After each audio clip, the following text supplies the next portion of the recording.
E aí, pessoal, sejam bem-vindos a mais uma edição da Rádio Quebra-Vento.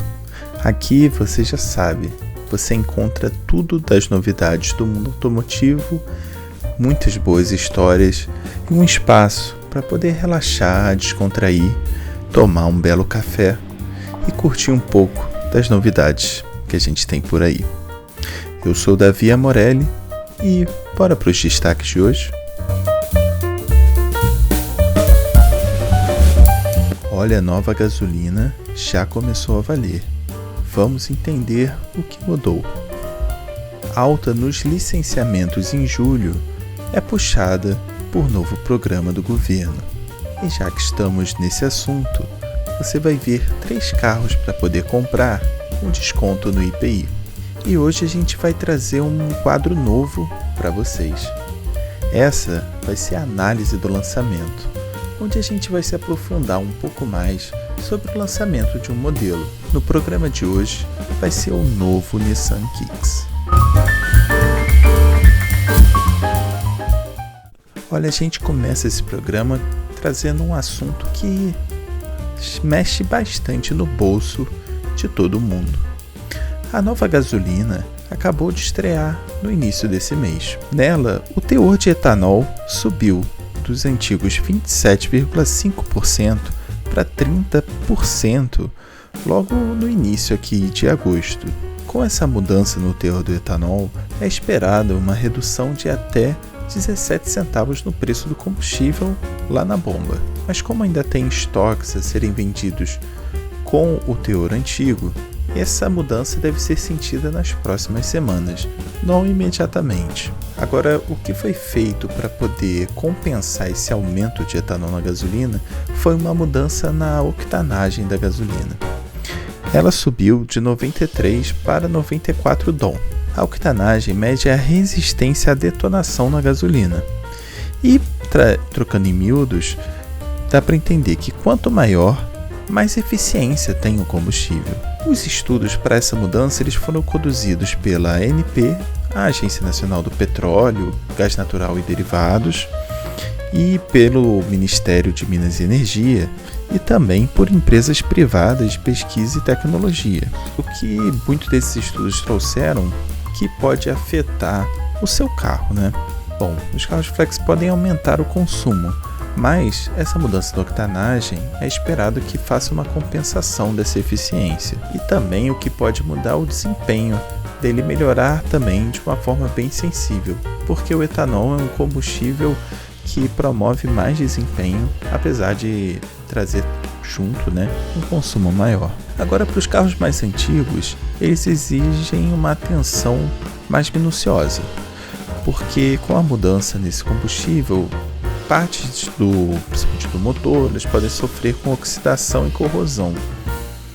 E nesse caso, pode-se pensar em usar as gasolinas premium, que vão manter um teor de etanol menor, para poder manter o motor num bom estado, Agora, por que aconteceu essa mudança? Um dos motivos foi reduzir a vulnerabilidade do mercado brasileiro às oscilações da gasolina no mercado internacional. Porque aqui no país a gente é autossuficiente na produção do etanol, mas não é na gasolina. Então acaba que precisa importar muito desse combustível. E isso causa um desequilíbrio com as flutuações do mercado, pode causar um desequilíbrio de aumentos muito drásticos no valor da gasolina. E o outro motivo é ter carros menos poluentes rodando pelo país. E apesar dessa mudança, é esperado que no futuro esse teor de etanol na gasolina ainda poderá sofrer uma alteração maior ainda, chegando até 35%. Mas isso fica mais para vermos como vai se desenvolver daqui a alguns anos. E agora vamos esperar por essa redução nos preços do combustível, que certamente vai deixar as pessoas mais satisfeitas, mas ao mesmo tempo tem que se entender sobre o que essas mudanças vão fazer com os carros que a gente tem rodando, aumentando o consumo e tudo mais, para que isso não vire só acabe compensando o valor pago mais barato, mas você tendo que abastecer mais, Esperar como que isso vai se desenvolver. Ainda foi um produto testado, mas agora a gente vai ver como que ele vai funcionar, né, no mercado da maneira real.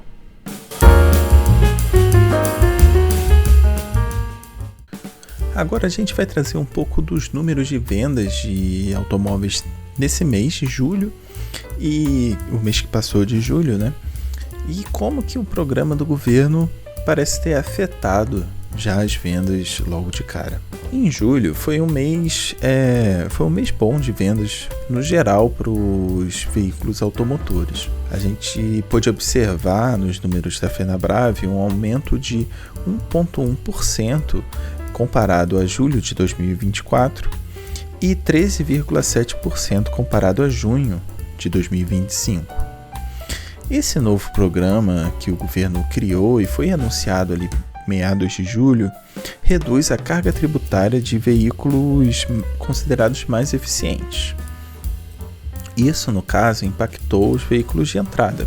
E as marcas participantes deste programa, eles já viram um aumento de 11,3% nesses produtos considerados mais eficientes, né? Esses produtos de entrada. E a expectativa é que essa alta se mantenha para os próximos meses, o que pode ser um cenário bem interessante para a nossa indústria, né? Que vinha patinando um pouco, vem crescendo lentamente, e a gente sabe como que um dos principais fatores hoje em dia que afastam as pessoas dos carros 0 km é o valor, é o preço a ser pago, né?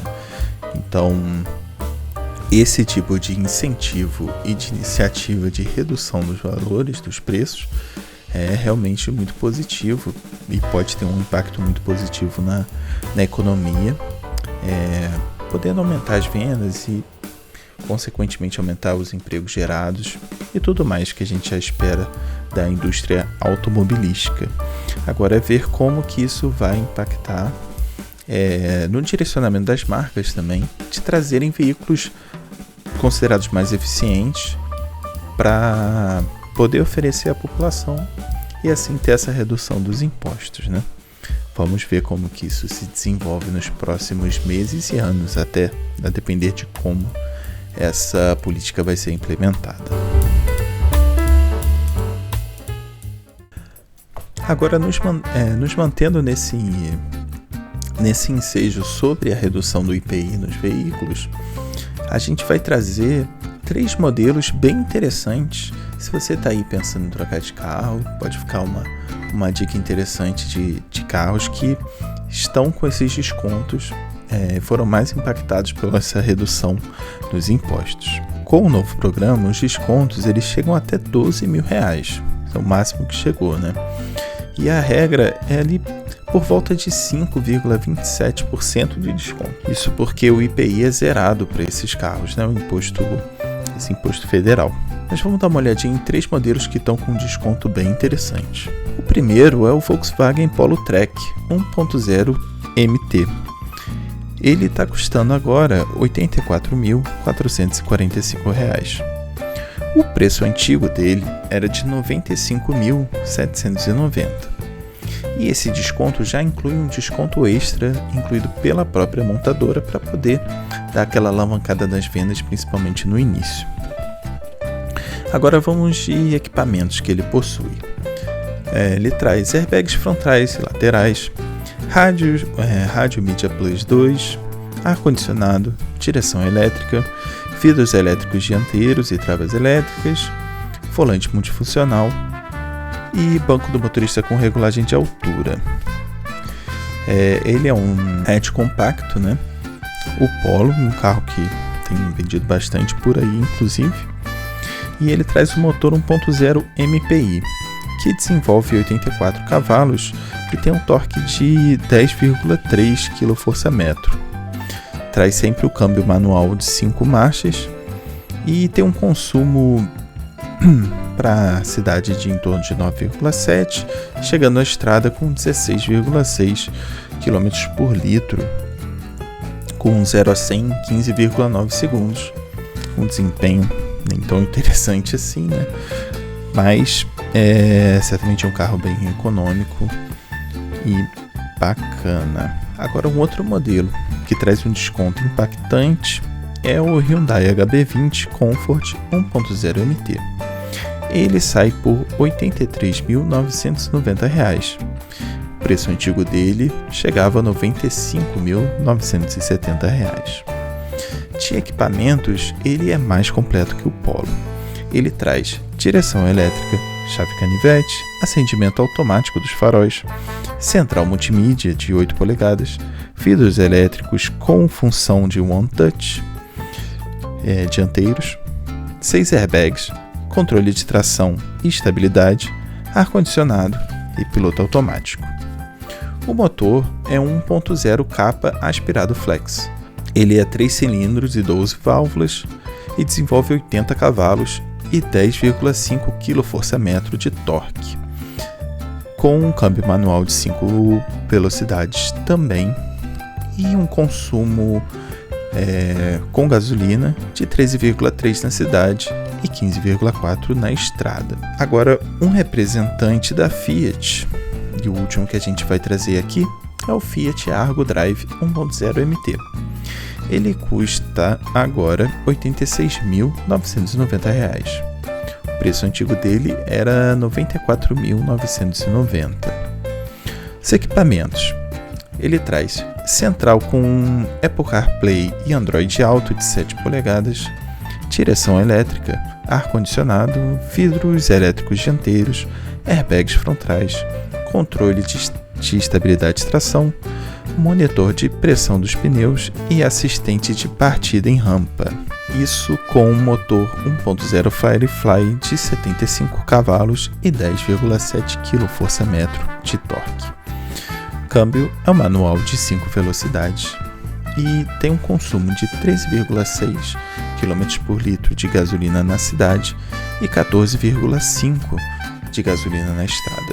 Bom, 3 modelos de carros de entrada, digo entrada entre aspas, porque esses valores estão um pouco além de um carro de entrada, né? Mas no mercado hoje em dia são carros de entrada que trazem esse desconto do IPI e alguns são até bem equipados, né? O Polo acabou, em termos de equipamento, acabou ficando um pouquinho para trás. Mas são carros interessantes dentro do mercado de novos agora. E com esse desconto chegando a quase R$ 10.000 em cada um, tem um potencial para que alguns consumidores voltem a comprar carros novos. Então, fica aí essas dicas.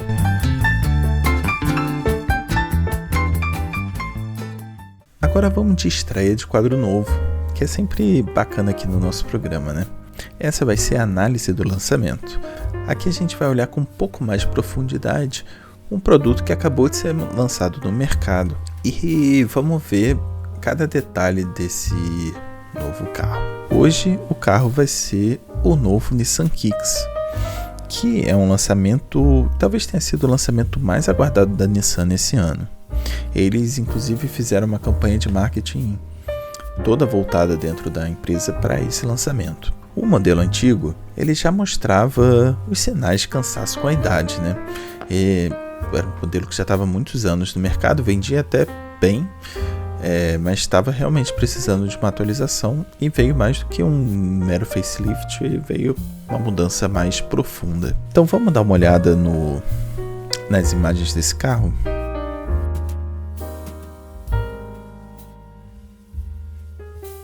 Bom, primeiro dando uma olhada no design, o que mudou, o que a gente traz de novo nesse carro, né? O que a gente está vendo de novo. Ele já traz a nova identidade visual da marca, que é marcada também por um design mais robusto, mais agressivo.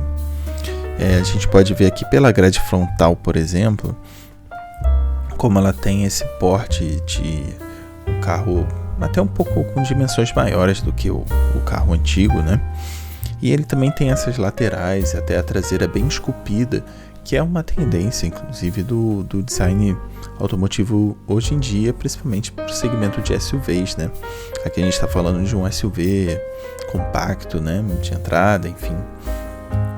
E tem se buscado muito esse visual robusto para passar essa ideia de um carro valente, um carro impactante no mercado. Chegando aqui nos faróis, a gente vê que foi usado LED na dianteira e na traseira, que isso tem virado também um padrão da indústria hoje em dia, né? Inclusive trazendo essa tendência retrofuturista que tem marcado o design automotivo hoje em dia. A gente pode ver carros com aquelas fitas de LED, né, principalmente na traseira, mas alguns até na dianteira também, que às vezes pega toda a traseira de ponta a ponta, né? Algo assim que remete a alguns carros de se pensar em referências de filmes que pensavam o futuro, né? Por isso essa ideia de retrofuturista, né? Um futuro pensado no passado, né? Sobre o que seria o futuro. Isso tem sido uma tendência estética realmente. E a gente pode ver inclusive aqui nas rodas, no design das rodas, como tem esse recorte um pouco mais diferente, um pouco mais sólido, né?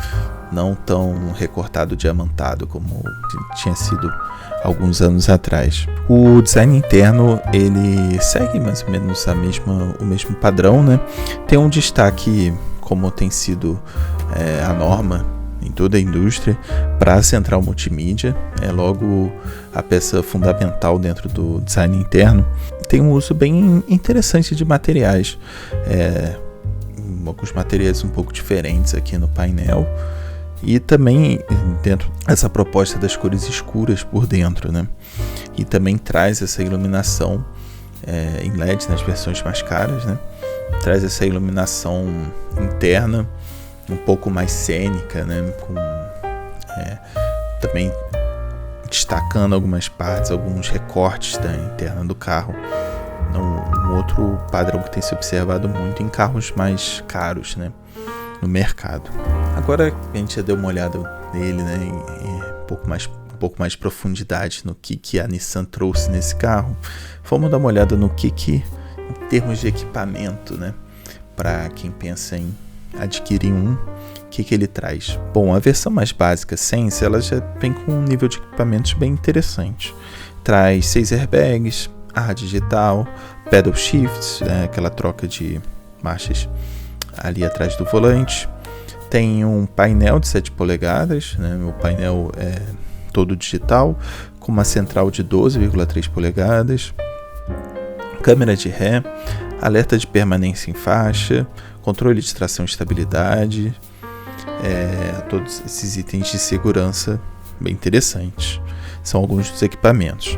Agora, para as versões mais caras, vai adicionar, por exemplo, câmera com visão 360 graus, carregador por indução, bancos de material que imita couro, um painel de 12 polegadas maior, né?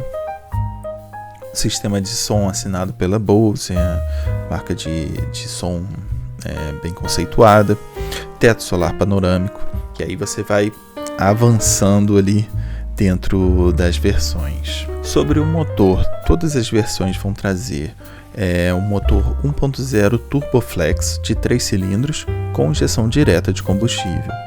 Ele desenvolve 125 cavalos e tem 20,4 kgfm de torque. O câmbio é automatizado de dupla embreagem com seletor do câmbio por botões, né? Não tem aquela tradicional alavanca, você seleciona as marchas por botões. E sobre consumo com gasolina, ele faz 11,7 km por litro na cidade e 14,3 km por litro na estrada. Com etanol, essa média já baixa para 8,3 km por litro na cidade e 9,9 km por litro de etanol na estrada. Agora, uma das questões mais importantes, né, que é o preço, vai determinar muito sobre a análise do carro. Ele começa na versão Sense, a mais básica, por R$ 164.990 e ele chega até a última versão, a versão Platinum, aos R$ 199.000. Praticamente, né, 200 mil, só ficou ali para não fechar o 200 mesmo. E é isso, né, sobre as características do carro. E o que eu achei? Bom, achei uma proposta interessante da Nissan. Acho que eles estão investindo no que, para eles, né, é o carro-chefe da empresa já há muito tempo. Pelo menos aqui no Brasil, o Nissan Kicks é responsável por boa parte das vendas da marca. Então, dá para ver que eles fizeram um grande investimento nesse modelo novo. Acho que em termos estéticos ele alcançou um nível muito interessante, ele está bem bonito mesmo. Falando de maneira objetiva, ele está bem bonito, está dentro do que é esperado da estética automotiva hoje em dia. E acho que é um produto que vai agradar, principalmente visualmente, muitos compradores. Compradores que buscam carros SUV, compactos, certamente vão ser atraídos por esse carro. Resta saber sobre o motor, se ele vai estar bem acertado para o carro, né? Resta ver alguns testes de digeribilidade mesmo, de como que está a aceleração e tudo mais. Mas é um motor moderno, o câmbio também é bem moderno, de dupla embreagem. Provavelmente um conjunto que também tem suas questões interessantes. E sobre os valores, imagino que está dentro da média do segmento, até como a gente já comentou em outras notícias também, os preços dos carros estão realmente muito exorbitantes, é o esperado hoje em dia. E aí vamos ver se, eu imagino que isso seja como a Nissan tem passado por alguns problemas no mundo todo, né? Eu imagino que seja uma das armas deles para poder se manter competitivo. E acho que tem um bom caminho. Mas o segmento de SUV hoje em dia é um dos mais concorridos, se não for o mais concorrido do mercado. Então a briga ali é grande. Vamos ver o que vem por aí. Bom, pessoal, aqui se encerra mais uma edição da nossa Rádio Quebra-Vento. Espero que você tenha gostado do programa de hoje e peço que você siga a gente nas redes sociais, siga o nosso canal no YouTube, siga a gente no Spotify e também curta, comente, compartilhe, manda para aqueles seus amigos, suas amigas, todo mundo que curte um carro, curte uma história, curte ficar dentro das novidades, que a gente vai estar aqui sempre para poder trazer boas histórias e também tudo sobre o mundo automotivo para vocês. Meu nome é Davi Amorelli e a gente se vê na próxima. Um abraço.